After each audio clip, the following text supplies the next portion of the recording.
Hello विद्यार्थी, मैं एक बार संजय आप सभी का स्वागत करता हूं आपके कोचिंग सेंटर सेस कंपटीशन एकेडमी पर। मैं आज आपको फिजिक्स में वैद्युत क्षेत्र की तीव्रता और कूलाम के नियम के बारे में पढ़ाऊंगा।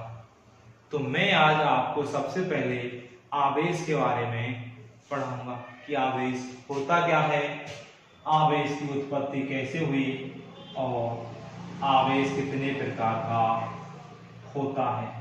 तो आप मुझे ये बताइए, आप में से आवेश के बारे में कोई जानता है कि आवेश होता क्या है? चार्ज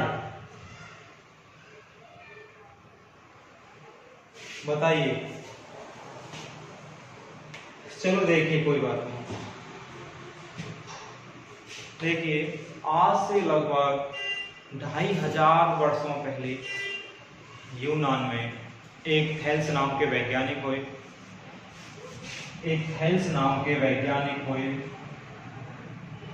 तो उन्होंने क्या देखा, जब उन्होंने एक अंबर नामक पदार्थ को ऊन से रगड़ा तो उन्होंने देखा कि रगड़ने के बाद उस अंबर नामक पदार्थ में आकर्षित करने का गुण उत्पन्न हो गया। अर्थात रगड़ने के बाद अंबर नामक पदार्थ धूल के छोटे धूल के कण, कागज के कण, उनको आकर्षित करने लगा, जबकि रगड़ने से पहले उसमें ऐसा कुछ भी नहीं था। तो उन्होंने देखा कि क्या एक अंबर नामक पदार्थ ही ऐसा है कि जिसमें रगड़ने के बाद ये आकर्षित करने के गुण उत्पन्न हो गया, या और भी कोई पदार्थ है? तो उन्होंने पाया कि अंबर नामक पदार्थ के अलावा देखा उन्होंने कांच, आबनूस, बिल्ली की खाल, गंधक आदि ऐसे पदार्थ भी होते हैं कि जिनमें आकर्षित करने का गुण उत्पन्न हो जाता है। तो जिन पदार्थों में आकर्षित करने का गुण उत्पन्न हो जाता है, तो वैज्ञानिक थेल्स ने उन पदार्थों को वैद्युत में नाम दिया। क्या नाम दिया उन पदार्थों को? वैद्युत में नाम दिया। अर्थात जिन पदार्थों में आकर्षित करने के गुण उत्पन्न हो जाते हैं वे पदार्थ क्या कहलाते हैं? वैद्युत में, अर्थात वो वैद्युत में हो जाते हैं। तो देखिए, यहां से उन्होंने देखा कि ये पदार्थ वैद्युत में हो जाते हैं जिनमें आकर्षित करने का गुण उत्पन्न हो जाता है। ठीक है, तो आगे क्या हुआ, जिन पदार्थों में वैद्युत में अर्थात आकर्षित करने का गुण उत्पन्न हो जाता है, तो उन पदार्थों में जो आकर्षित करने का कारण है, वो आकर्षित करने का कारण है वैद्युत। क्या कारण है? वैद्युत। अर्थात उन पदार्थों में जो आकर्षित करने का गुण उत्पन्न होता है वो वैद्युत के कारण उत्पन्न होता है। और जो वैद्युत उत्पन्न होता है विद्यार्थियों, ये वैद्युत आवेश के कारण उत्पन्न होता है। वैद्युत किसके कारण उत्पन्न होता है? आवेश के कारण उत्पन्न होता है। तो यहां से हम कह सकते हैं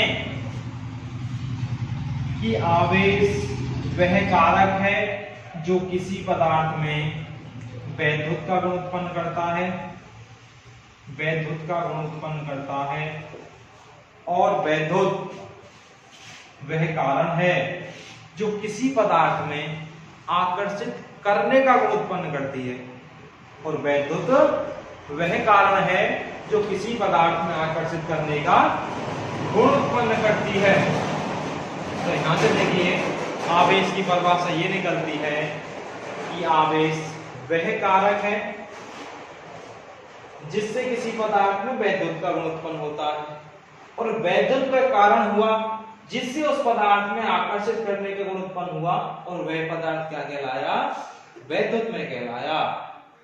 तो यहां से देखिए, तो आपको समझ में आ गया होगा कि आवेश वह कारक होता है जो किसी पदार्थ में वैद्युत का गुण उत्पन्न करता है, और वैद्युत वह कारण है जो किसी पदार्थ में आकर्षित करके उसे वैद्युत में बना देती है, अर्थात उसमें आकर्षित करने का गुण उत्पन्न कर देती है। तो देखिए, अब आपकी समझ में आ गया होगा कि आवेश क्या होता है। आवेश वह कारक है जो किसी पदार्थ में वैद्युत का गुण उत्पन्न करता है, और वैद्युत वह कारण है जो किसी पदार्थ में आकर्षित करने का गुण उत्पन्न करती है। तो देखिए आप सभी ने यहां तक लिख लिया होगा कि आवेश वह कारक है जो किसी पदार्थ में वैद्युत का गुण उत्पन्न करता है, और वैद्युत वह कारण है जो किसी पदार्थ में आकर्षित करने का गुण उत्पन्न करती है। ओके, तो अब देखिए मैं आपको आवेश के प्रकारों के बारे में बताता हूं कि आवेश के कितने प्रकार होते हैं और ये प्रकार कैसे कैसे बने हैं। तो देखिए क्या होता है, जब कांच की दो छड़ों को जब कांच की दो छड़ों को हम या रॉडों को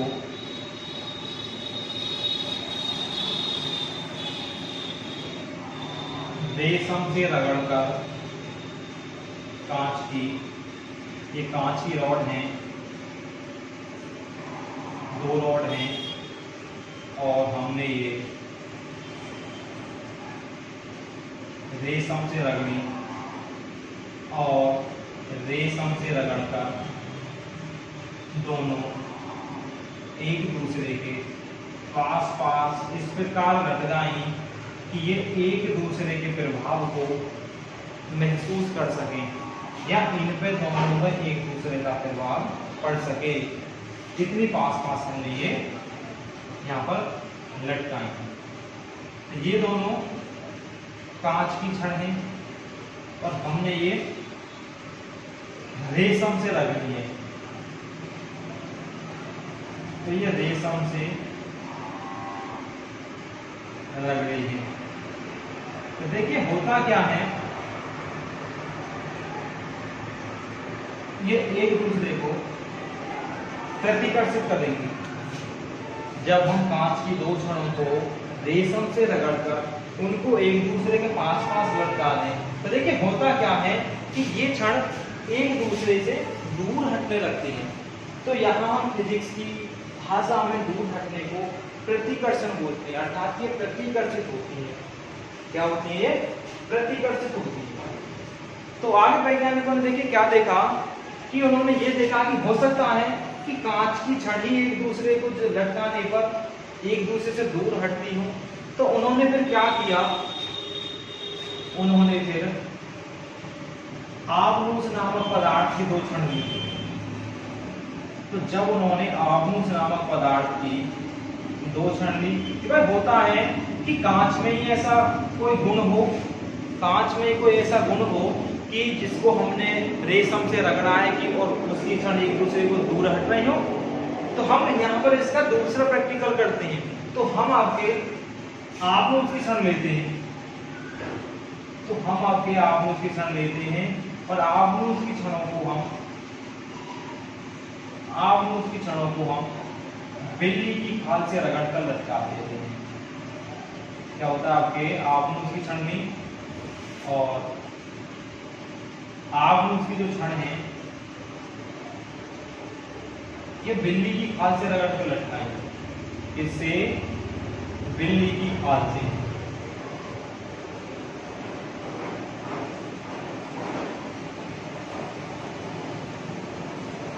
ये बिल्ली की खाल से रख रही। तो देखिए क्या होता है, जिस प्रकार हमने देखा था कि कांच की छड़ों को जब हमने रेशम से रगड़ा था ये भी प्रतिकर्षित हो रही थी, और आपके हमने देखा कि भाई अब दूसरा पदार्थ लेते हैं हम आबनूस। तो यहाँ पर ये देखने को मिलता है कि जब हमने एक ही पदार्थ की छड़ एक ही पदार्थ से रगड़ी बिल्ली की खाल से, तो भाई क्या होता है, ये भी प्रतिकर्षित हुई, ये भी एक दूसरे से प्रतिकर्षित हुई। तो देखिए अब हम क्या करते हैं, हमने देखा कि भाई हो सकता है कि एक पदार्थ की छड़ को किसी एक पदार्थ से रगड़ने पर ही वो प्रतिकर्षित होती हो। तो अब हम क्या करते हैं, अब के हम देखिए एक क्षण लेते हैं रेशम कांच की और एक क्षण लेते हैं आभूष। तो अब देखते हैं क्या होता है। ओके, हम एक कांच की क्षण लेते हैं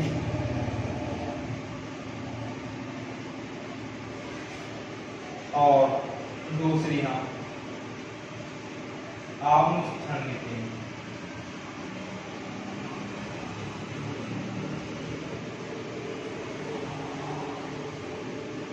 तो देखिए,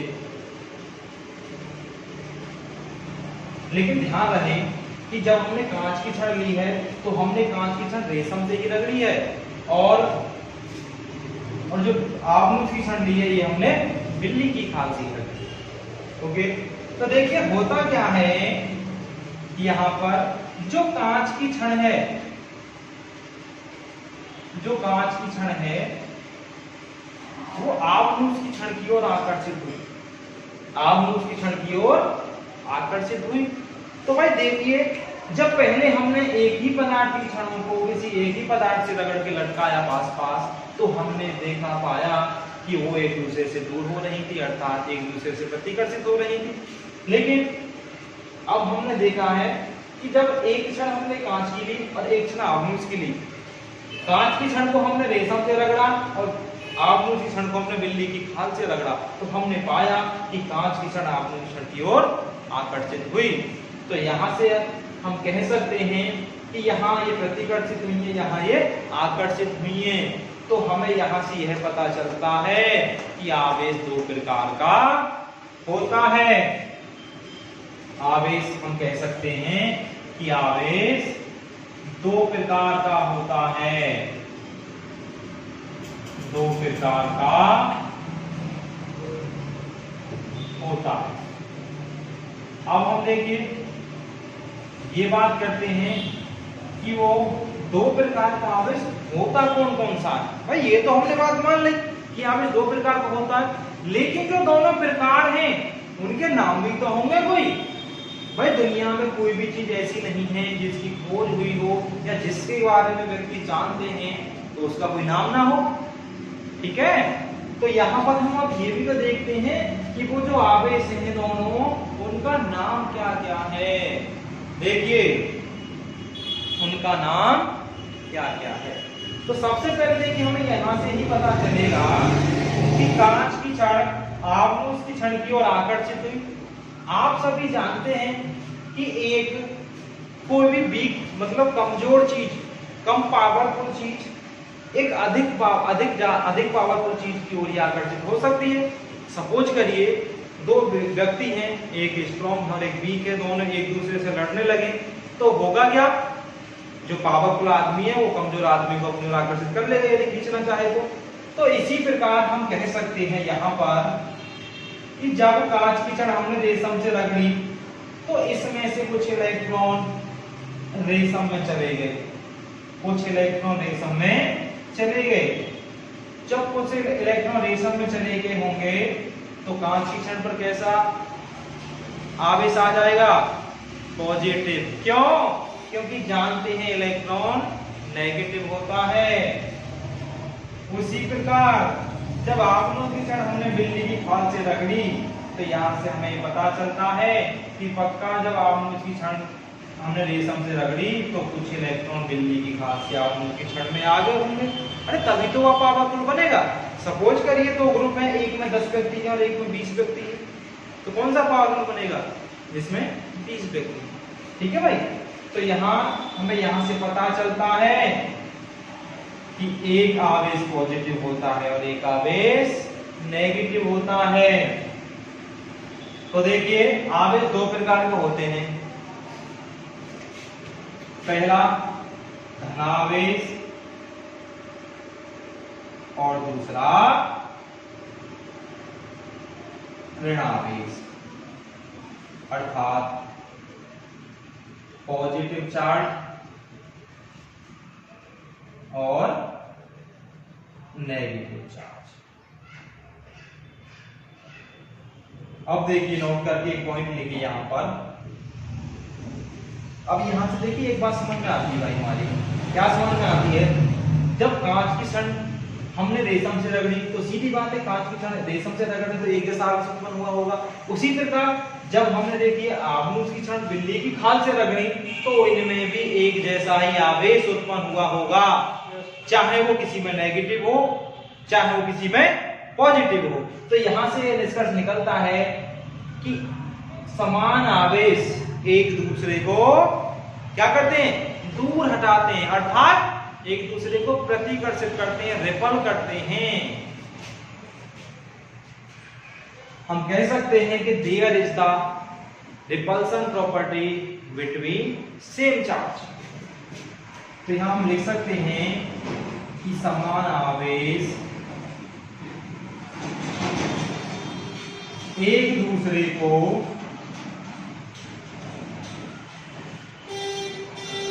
प्रतिकर्षित करते हैं, प्रतिकर्षित करते हैं।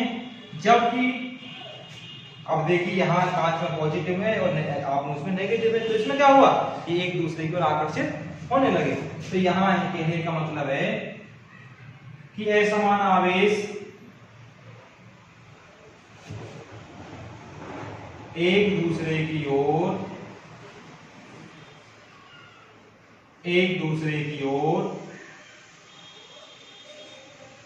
आकर्षित होते हैं, एक दूसरे की ओर आकर्षित होते हैं। ठीक है बच्चों, तो हम देखिए यहां से हमने सब कुछ सीख लिया कि चार्ज आवेश क्या होता है।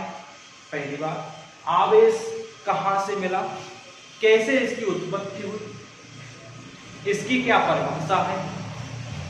दूसरी बात, आवेश का कितना प्रकार होता है, आवेश कितने प्रकार का होता है?